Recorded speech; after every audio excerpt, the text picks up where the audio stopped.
Armand Louis, Jean Louis et Henri Philippe se sont rencontrés à l'association 60 000 rebonds de Lyon. Ils ont un vécu commun, ce sont des dirigeants d'entreprise qui ont connu les affres de la liquidation d'entreprise.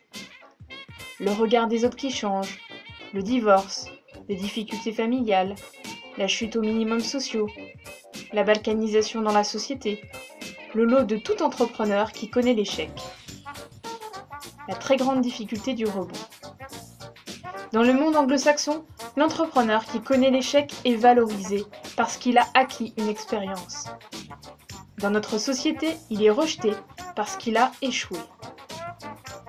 Les trois amis ont décidé d'unir leurs forces pour monter une start-up d'innovation dans le domaine de la réduction des factures d'énergie pour le particulier. Kilowatts.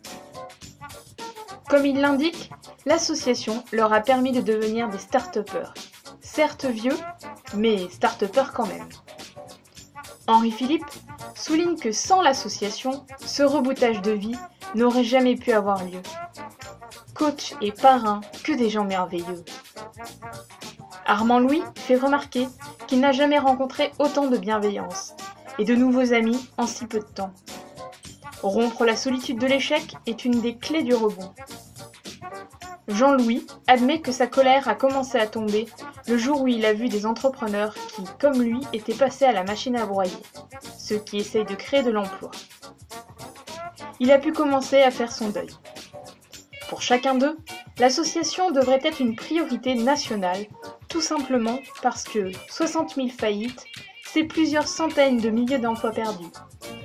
60 000 rebonds, c'est plusieurs centaines de milliers possiblement gagnés. Le gang des vieux start-upers remercie du fond du cœur chaque personne membre de l'association. Malgré leur âge avancé, ils ont retenu la leçon. De la bienveillance, rien que de la bienveillance.